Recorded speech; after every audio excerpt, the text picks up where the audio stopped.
வந்து குறைந்தபட்ச வாக்குப்பதிவானது தென் மாவட்டங்களாக இருக்கிறது. அங்கே வந்து எல்லாம் சிட்டிங் எம்எல்ஏஸு திமுக அப்படின்னு ஒரு ஒப்பீடு வைக்கிறாரு. மேற்கு மாவட்டங்களில், மேற்கு மண்டலத்தில் அதிகப்படியான வாக்குப்பதிவு அங்கே சிட்டிங் அதிகமாக இருந்தது அதிமுக பாஜக கூட்டணி. அப்போ இதில் ஒரு செய்தி இருக்குதா அப்படின்னு ஒரு கேள்வி கேட்குறாரு. அதை எப்படி பார்க்குறீங்க நீங்கள்? பாரத மன்னருக்கும் தமிழ் மக்களுக்கும் முதற்கண் வணக்கம்.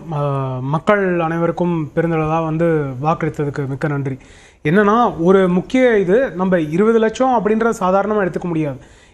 நம்பர்ஸ் இன்க்ரீஸ் ஆஃப் ஓட்டர்ஸ்லையும் ஏன் அப்படின்னா, ஒன்று எஸ்ஐஆருக்கு அப்புறம் மாற்றம் அப்படின்றது அந்த 50 லட்சம் போயிருச்சு அப்படின்றது மட்டும் கிடையாது.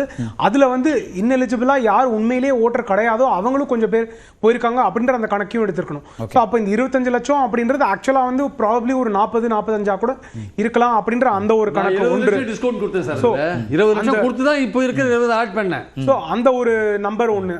அப்புறம் அதுக்கு அதுனா நாங்கள் 2016 68 லட்சம் கூடுதலாக 64 லட்சம். அப்போ அந்த எண்ணிக்கையும் அதே அளவுக்கு இப்போ வரது இதை விட கூடுதலாக வரலையேன்னு குறிப்பிட்றாங்க அவங்க. இல்லை, ஸோ நம்ம அந்த கணக்கில் பார்த்தோம் அப்படின்னா ஓட் பர்சன்டேஜ் வந்து அப்படி பார்க்கும்போது 2006 70% இருந்திருக்கு, 2011 78% ஆயிருக்கு, 2016 74% ஆயிருக்கு.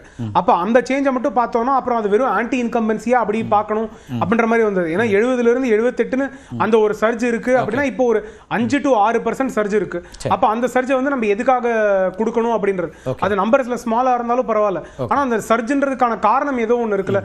புதிதாக இருக்க வாக்காளர்கள், விஜயா இருக்கலாம், எதுவாக வேணா காரணமா இருக்கட்டும், ஆனால் அவர்கள்லாம் எதற்காக அவங்க வந்து பேலட் பாக்ஸ்க்கு போனாங்க, ஸோ அவங்களுக்கு அங்கே வாக்களிக்கிறதுக்கான ஒரு காரணம் இருக்கு.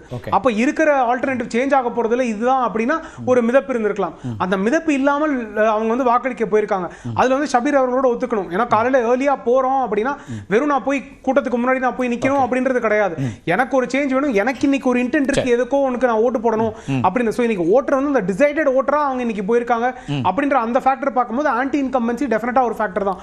அது அவர்கள் டிவிகேக்கு வாக்களிச்சிருக்கலாம், அதிமுகவுக்கு வாக்களிச்சிருக்கலாம், பாஜகவுக்கு வாக்களிச்சிருக்கலாம், இல்ல எந்த ஒரு கட்சிக்கு தனியாக இருக்கிற சிலர் கூட அவங்க வாக்களிச்சிருக்கலாம். ஏன்னா சில கான்ஸ்டிட்யூன்சி நம்ம மேட்டுப்பாளையம் எடுத்துக்கிட்டோம்னா, இல்ல இது காரைக்குடி எல்லாம் எடுத்துக்கிட்டோம்னா அங்க வந்து ஒரு 4 முனை போட்டி ஸ்ட்ராங்காவே இருக்கு.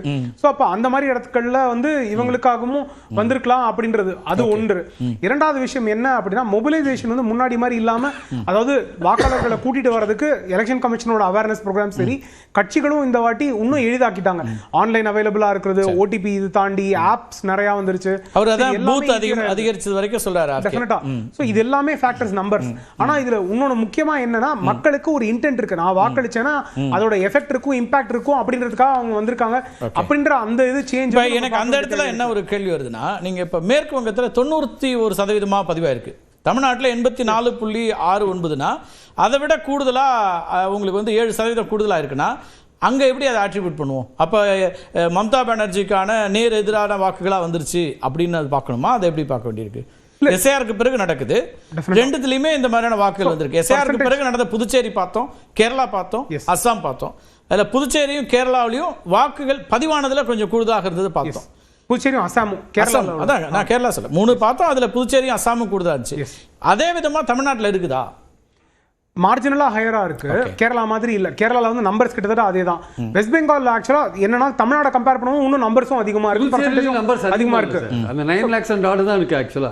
இல்ல சார், அவ்வளவு சின்ன ஊர்ல 9 lakhs and oddன்றது இல்ல, போன வாட்டி அதுதான் நம்பர்ஸ் அதுதான் இருக்கு சார். அங்க இப்போ வந்து 91.8% சார் அங்க நம்பர்ஸ் அதுதான் இருக்கு. போன வாட்டி 91.8% அப்படின்றப்போ அந்த பாப்புலேஷன்ல அது போன வாட்டியோட ஆக்சுவல் நம்பர்ஸோட கம்பேர் பண்ணா அது 8%க்கு மேல இன்க்ரீஸ்.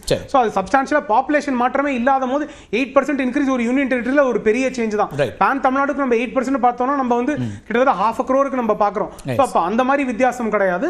சோ அந்த இடத்துக்கு அது அதிகம். தமிழ்நாடு அந்த அளவுக்கு இம்பாக்ட் கிரியேட் பண்ணல, ஆனா ஒரு சேஞ்ச் இருக்கு, எஃபெக்டிவ் ஓட்டர்ஸ் இருக்காங்க அப்படின்றது. இன்னொரு காரணம், காலையில போன ஓட்டர்ஸ் வந்து யங் ஓட்டர்ஸ் இவங்க அப்படின்றது மட்டும் இல்ல, ஒரு சிம்பலைசேஷனும் அதுல வந்து அஇஅதிமுக சார்ந்தவர்கள் இல்ல தாவேகா சார்ந்தவர்கள் அவர்கள் போன ஆடை அலங்காரம், அவங்க என்ன மாதிரி அட்டையர்ல போனாங்க அப்படின்றதெல்லாம் பார்க்க வேண்டிய தேவை இருக்கு. நிறைய யங் பாய்ஸ் வந்து வெறும் காக்கிஸும் ஒயிட் ஷர்ட்லயும் போனாங்க, அப்படி போனாங்க. அதிமுக எப்படி போனாங்க? அதுக்கான இம்பாக்ட் ஏன்னா இப்போ சென்னை மாதிரி இடத்துல நீங்க பாத்தீங்க அப்படின்னா ட்ரெடிஷனலாவே திமுகவோட கோட்டை அப்படின்னு பார்க்கும்போது அங்க அதற்கான ஐடென்டிஃபிகேஷன், பூத்ல இருக்கிறதுக்கான ஒர்க்கர்ஸ், நம்பர் ஆஃப் பீப்புள் எத்தனை இருந்திருக்காங்க, அங்க வந்து இது பூத் ஸ்லிப்ஸ் கொடுக்கறதுக்கான ஒர்க் இன்னும் திமுகவோட அதிகமா யார் கொடுத்திருக்கா அப்படின்றது.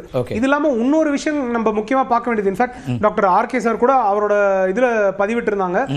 முக்கியமா ஒரு வருத்தத்தக்க விஷயம் என்னன்னா அந்த பண பரிமாற்றம் வாக்குக்காக அப்படின்றது மீட்டர்ல வந்து ஏறிக்கிட்டே இருக்குது. இப்போ வந்திருக்கக்கூடியது 84.95%. தமிழ்நாட்டோட தற்போதைய ஒரு 20 நிமிஷத்துக்கு ஒரு முறை அந்த எண்ணிக்கையை கூட்டிகிட்டே இருக்கிறாங்க தேர்தல் ஆணையம். இப்போ கடைசியா இந்த மாதிரி ஆட்டிடியூட் தான் வந்து கண்டிக்கத்தக்கது. ஆக்சுவலா let them give one figure. why they are doing like this? இதுதான் சந்தேகத்தை உண்டாக்குது எலெக்ஷன் கமிஷன் மேல. இதுல மோஸ்ட் அன்ரிலையபிளா இருக்காங்க. இதுல ஒரே ஒரு பொசிஷன் என்னன்னா அந்த ஃபார்ம் 17 வந்து எல்லாரும் அக்செப்ட் பண்ணி கையெழுத்து போடணும். அந்த ஃபைனல் நம்பர் அதுக்கு அப்புறம் தான். அந்த ஃபார்ம் 17 சைன் பண்ணும்போது சீலிங் இது எல்லாத்துலயுமே பிரச்சனை வரும். இப்போ இன்னைக்கே நம்ம சென்னையிலே வந்து ஒரு 7 கான்ஸ்டிட்யூன்சில பிரச்சனை இருந்திருக்கு. எத்தனை பூத்ல பிரச்சனை இருந்திருக்கு அப்படின்னு தெரியாது. எல்லாத்தையும் முடிச்சிட்டு சொல்லுங்க சார். அது வரைக்கும் அவங்க வந்து ரிப்போர்ட்டிங் அவங்க ரியல் டைம் ரிப்போர்ட்டிங் பிரச்சனை இருந்ததா சொல்லப்படுற இடத்துலயுமே 17A ஃபார்ம் நீங்க குறிப்பிட்டீங்களா, அந்த ஃபார்ம் இல்லாம உங்களோட ஐடி கார்டையும் என்ட்ரி போடுறாங்க. என்ட்ரி போடுறது பிறகு தான் உங்களுக்கு வந்து பூத் ஸ்லிப் இது எல்லாமே வருது இல்லையா? ஆனா அது இல்லாம எப்படி ஒருத்தர் போய் கள்ள ஓட்டு அல்லது வேற ஏதாவது போட்டுற முடியுமா? இன்னைக்கு அப்படியான சர்ச்சைகள் எழுப்பப்பட்டுச்சு. நான் சொல்றது வந்து இப்போ ஃபைனலா கொடுக்கிற நம்பர் ஈஸியா கொடுக்கிற நம்பருக்கு வந்து அந்த ஃபைனலிட்டி பார்க்க வேண்டிய தேவை இருக்கிறது. இல்ல கள்ள ஓட்டு என்னன்னா சில சமயம் ஹியூமன் பீயிங்ஸ் கொஞ்சம் நுவான்ஸா திங்க் பண்றாங்க. எலெக்ஷன் கமிஷன் ஒரு வழி வந்தாலும் சரி, சட்டத்துல ஒரு வழி வந்தாலும் சரி, புதிதா நினைக்கிறதுக்கான வாய்ப்புகள் இருக்கு. புதிதா அங்க வந்து நீங்க ஐடி கார்டு அதனுடைய நீங்க உங்களோட வாக்காளர் அடையாள எண் அது வரைக்கும் குறிப்பிட்டு தான் அவங்க வந்து என்ட்ரி கொடுக்குறாங்க. நான் வந்து புதுசா இன்னொரு விஷயம் சொல்றேன். என்னோட எஸ்ஐஆர் வெரிஃபிகேஷன்ல கரெக்டா என்னோட எல்லாமே முடிஞ்சிருச்சு. ஆனா என்ன ஆச்சு, ஃபர்ஸ்ட் எஸ்ஐஆர்ல வெரிஃபிகேஷன் முடிஞ்சதுக்கு அப்புறமா என் பேரை டெலீட் பண்ணிட்டாங்க. செகண்ட் இது கொடுக்கும்போது நான் அதே பழைய நீங்க சொல்றது வந்து அந்த எக்ஸிகியூஷன் ப்ராப்ளம். நான் இங்க ஒரு வாக்களிக்கக்கூடிய இடத்துல அந்த மாதிரி ஒரு வாக்கை செலுத்த முடியுமா? நீங்க வந்து அந்த வாக்காளர் இல்ல, ஆனா போய் அங்க வாக்கு செலுத்த முடியுமா? அதுக்கு வாய்ப்பு இருக்கா?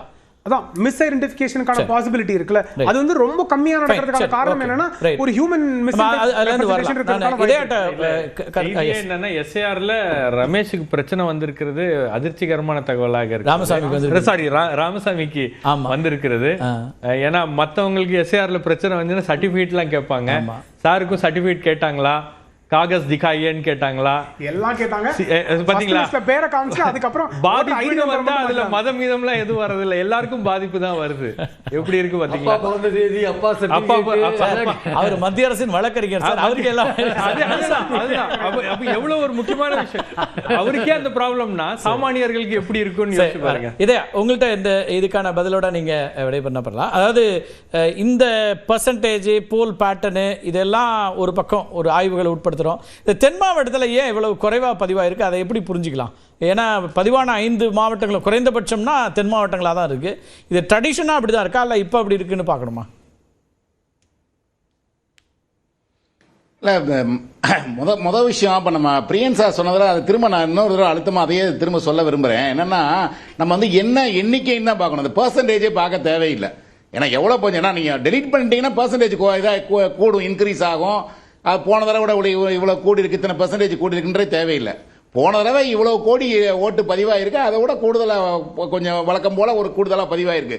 அதோடு இது மேட்ரு ஓவர், அப்படி தான் நானும் பார்க்குறேன். அதை இதை தாண்டி வந்து நம்ம இவ்வளோ பர்சன்டேஜ் கூடிருச்சு, அவ்வளோ பர்சன்டேஜ் கூடிருச்சு, வரலாற்று பதிவு அப்படிலாம் நம்ம சொல்கிறது வந்து நம்மளை ஒரு சுவாரஸ்யத்துக்காக நம்ம பேசிக்கிறோம் அப்படின்னு தான் வச்சுக்க வேண்டியிருக்கு. எத்தனை கோடி ஓட்டு பதிவாயிருக்கு, அது அதை விட இப்போ வழக்கமான எவ்வளோ கூடுமோ அவ்வளோதான் கூடியிருக்கு. அதனால் அது ஒன்று சொல்லி